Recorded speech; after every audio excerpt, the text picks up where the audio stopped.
Эрхэм буудагч нэвтрүүлгийн үзэгчдээ энэ өдрийн мэндийг хүргэе. Бидний 100 сайхан өдөр бас нэгэн эрхэм хүндтэй зочин оролцуулж байна.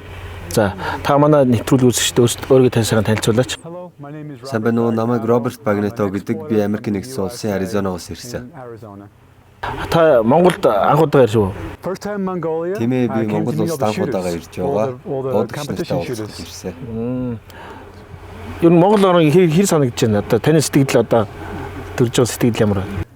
Би 100 ирсэн мөртлөө бороо ороод цас ороод би их даарсан. Гэхдээ өнөөдөр ном ногоон газар ингээд нартайд маш дулаахан сууж байна. Тэгээд хүмүүс нь маш их зочломтгой, сайхан сэтгэлтэй.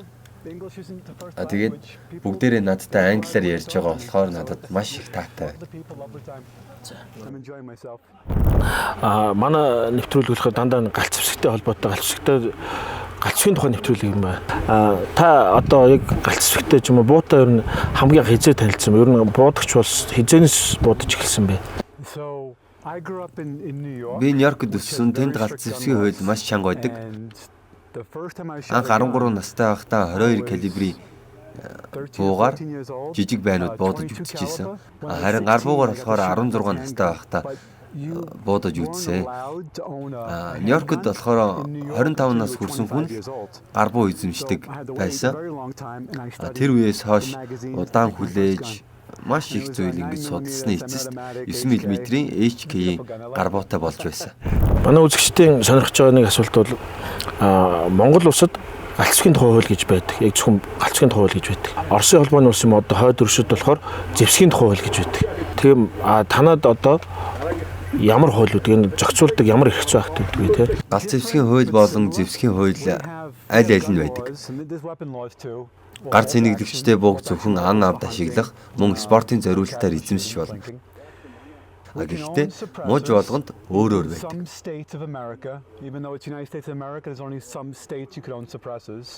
Зарим нэг хотуудад $200 төлөөд эзэмших эрхээ шалгуулдаг. $600 төлж хүсэлтээ гаргаж галц зэвсэг эзэмших лиценз авдаг. Тэрийг 6 сар хүлээж засгийн газраас шалгаад тэр лиценз олгогддог. Бүтэн автомат зэвсгээс бусад гар буу, карбин алийг нь ч эзэмшиж болно. Манайс жоох өөр болох гэдэг юм. Манайд одоо ингээд галц зэвсэг эзэмшихийн тулд одоо тухайн манай хуулийн дээр болохоор 18 нас эхлээд хүрсэн байх хэвээр. Эрүүл мэндийн хувьд болохоор галцыг эзэмшихэр буюу өөрөөр хэлбэл мансуурах сэтгцээ нөлөөлөх юм бэлтгэл хэрэгэлдэг.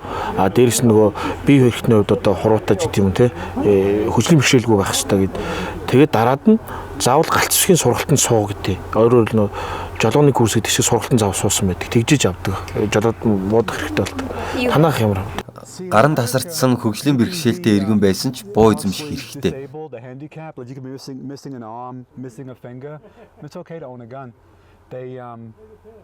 Яг гэвэл дайнаас ирсэн хөгжлийн бэрхшээлтэй ахмад дайчиж байдаг. Тэднэрт хиймэл эрхтэн буундан зориулан хийж болох учраас буу эзэмших зөвшөөрөл олгогддог. Гол нь сэтгцийн хувьд эрүүл, сэтгцийн өвчтөй гэж бүртгэл мэдээлэлд орсон бол эзэмших хэрэггүй байдаг.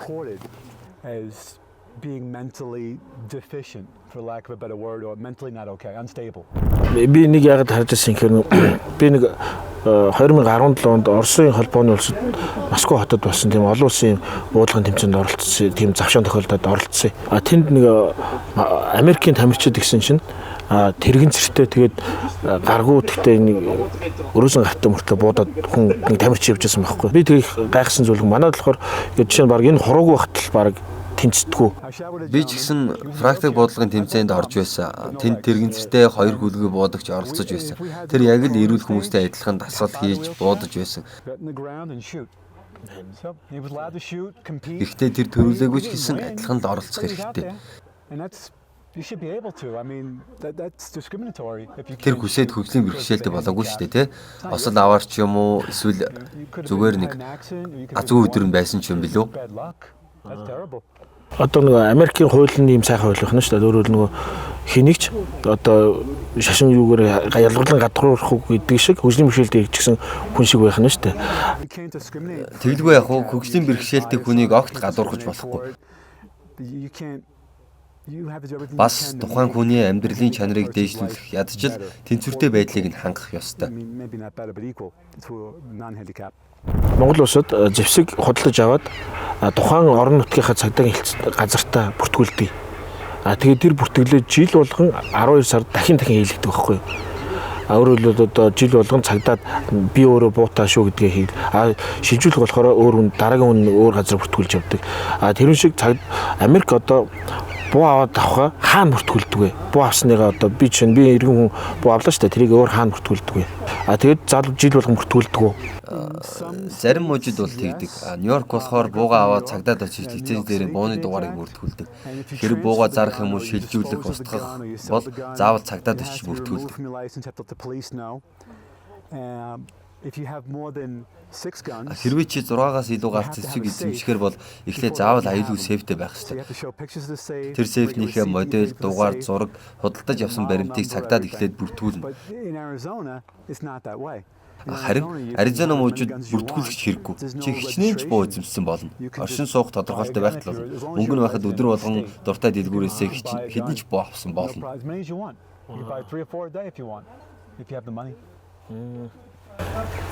Тэр нөгөө мууж болгоноор өөрчлөж байна шүү дээ. Яг манайх жоо нөгөө манай хуульч жоо тэгдэг байхгүй. Магадгүй таны амьдардаг те тэр муужид одоо галц зэвсгээр үлдгэсэн гэмтэргээд одоо хэр их гардаг вэ? Ер нь бол галцтай холбоотой гэмтэр юу их гардаг уу?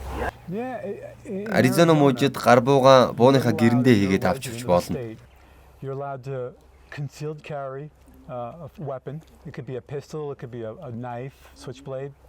Карабинигч тэр үрээд явж болно. Шуудан руу бас цагдаагийн хэлтс рүү, шүүгийн танхим руу, төрийн байгууллага руу галт зэвсэг авч урч болохгүй.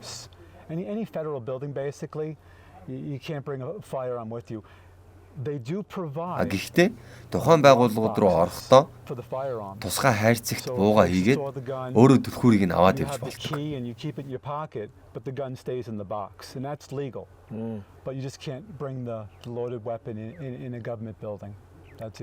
Манайд магадгүй нэг заримдаа гэмт хэрэгүүд гардагтай галцтай холбоотой гэмт хэрэг гараа. Одоо чи нэг цагдаагийн ажилд албаагч одоо магадгүй нэг бууга одоо осол болдог те. Буутай холбоотой ямар нэг хэрэг гарангууд тэр цагдаагийн ажилтныг тэр хариуцлага тооцохгүй цагдаагийн ажилтны дарагт нь хариуцлага тооцчихдаг байхгүй. Одоо бол одоо дээдлийнхэн дарагт нь тооц. Тэгээд тэрүүгээр нэг Америкт одоо хэрэг тэгдэггүй. Заавал чи өөрөө цэргийг юм хариуцах хэрэгтэй учраас чи хариуцлага тооцохдох хэрэгтэй гэдэг тийм юм байдгүй. Цагдаагийн ажилтны буруугаас галт зэвсэгтэй холбоотой осол гэмтэл учрвал тухайн дээд албан тушаалд мэдэгдэж зэвсгийг нь хурааж авна.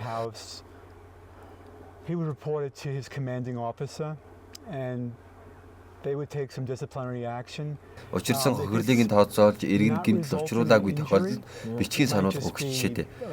Хэрэг хүнд хохирол учруулвал магадгүй цагдаагийн ажилтан сэжигтэн зэвсэгтэй гэж андуурч буудах, тэр нь тоглоом буу байсан. Эсвэл ямар нэг зүйл барьсныг нь зэвсэгтэй гэж андуурч осол гэмтэл гардаг. Ийм тохиолдолд шүүхэр шийдвэрлэдэг. Одоо жишээ нь манайх нөгөө Монгол улс нөгөө зэвсэг үйлдвэрлэдэг. Гэхдээ Америкээс жишээ нь зэвсэг худалдаж авах одоо хүмүүс их сонирхолтой байдаг л да. Одоо заавал Америк гэхгүй Монгол улсаас гадна зэвсэг үйлдвэрлэдэг бүх л орноос зэвсэг импортлж оруулж ирдэг. Гэхдээ хүмүүсийг сонирхоод байгаа одоо асуудал гэж жишээ нь Америкт одоо Glock 19 гэдэг юм уу тэнийг бууг одоо авахд ямар үнэтэй байдаг вэ? Хичнээн бичиг баримт бүрдүүлдэг вэ? Хэцүүлдэ гэхдээ Америкийн талаас амархан болох гэж хичээж байна. Монголоос явуулсан хүсэлтийг пассворд захиалгын хуудас бөглөн худалдан авах гэрээ хийдэг. Олон улсын маягт бөглөнө. Тэр материал нэр хаяг, утасны дугаар, зориулалт зэрэг мэдээллүүд байна. How you intend to use the firearm, so sporting purposes, maybe you're a competitive shooter, maybe it's personal protection. You just want to indicate your stated use on the form, and then you sign it and you date it. Эдгээр материалуудыг бид Америкийн төрийн галт зэвсгийн экспорт хариуцсан нэгжид энэ хүнд явуулах тухайга мэдэгдэж заавал зөвшөөрөл авдаг. Та одоо нэг одоо Америкт одоо энэ Монголоос ингээд буу галт зэвсэг ингээд өссөн хүмүүсийн нийгмийг ингээд зохицуулаад одоо явж хэрлээ те. Ер нь таны одоо энэ хийс ажил ер нь одоо Монгол руу бас цагаар хичнээн галт зэвсэг одоо импортлж оруулж ирсэн ингээд одоо зохион байгуулж өгсөн бэ.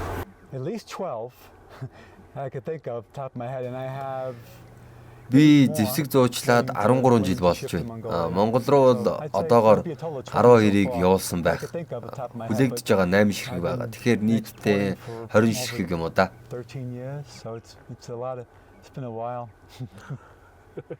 Одоо Америкаас боо оруулж ирэх хүсэлтэй байдаг тий. Хэрхэн яаж оруулж ирэхээ мэдэхгүй байгаа учраас одоо ийм болж байна тий. Одоо таныг ингэж оруулснараа бид нэр одоо хүмүүст мэдээлэл өгж जैन. Тэгээд одоо манайхан одоо холон буу одоо захиалж авах боломжоо одоо нээж гаргаж байгаа хаа. Зэвсэг оруулж ирэхэд Монгол талаас хамтарч ажилладаг багтаа болсон учраас бичиг баримт бүрдүүлэх тал дээр, орчуулга болон тайлбарлах тал дээр илүү амар болж байна. Хэлний ялгаа, хууль журмын байдлаас үүсэх хүндрэлүүд байхгүй болсон. Бодож байгаа шиг тийм хэцүү шээ. Энэ бол нээлттэй боломжтой зүйл. Одоо галт зэвсэг манайд бас галт зэвсэг эзэмшихээс гадна цуглуулах одоо нэм хоббиг одоо тийм хүмүүс байдаг те. Одоо өөрөөр хэлбэл одоо дэлхийн 2 дугаар дайны үеийн бүр дэлхийн 1 дугаар дайны үеийн бууч гэх юм уу те. Тийм зах зээл байдаг. Тэгээ бид нар тийм буу сонирхдаг хүмүүс байдаг. Тэгээ танаас бас авахд бас нээлттэй үсттэй. Бууны үнэн хിവэрээ бүрдүүлэх маяг дээр цуглуулах шигтгэл болно.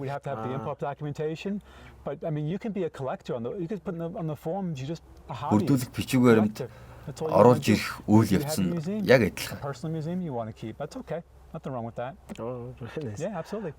Жишээ нь гэвэл одоо дэлхийн 2 дугаар дайны үеийн одоо Гаранд одоо нэг одоо буу байхгүй. Дэлхийн 2 дугаар дайнд оролцсон буу. Гэхдээ энийг одоо үйлдвэрлэхэ болцсон. Гэхдээ дахиад шинээр үйлдвэрлэж захиалгаар хийдэг газрууд байдгүй. Спрингфилд бууг цуглуулах болон буудах ямар зориулалттай хэрэглэхээр байна. Тэрүүгээр авч болно. Шинэ гол төмөр эсвэл шинэ онгоц модыг захиалгаар хийлгэж болно. Үзмэр цуглуулгын алийг нь хүсэж байна тэрүүгээрээ л болно. Very nice. Okay. Наач бас гоё яа хүмүүс тэр тийм буутай болох хүсэлтэй монголчууд зөндөд өгөхгүй. Тэг нөгөө яаж авахаа мэдгүй л байгаа. We're going to make it easy. Because you're going to contact me. Yeah, I'm going to tell you who to call in Mongolia, who to email Mongolia, and then we're going to put the process together. Да. Тэгээд сайхан манай орноор сайхан аялаараа таны аял бүр хөгжилтэй байна гэдэгт итгэлтэй тийм. Монгол улсыг зэвсэгтэй монголчууд хамгаалсаар ирсэн. Одоо ч хамгаалж байна. Ирээдүйд ч хамгаалсаар байх болно. Хэн бодож? Эрхэн бодогч.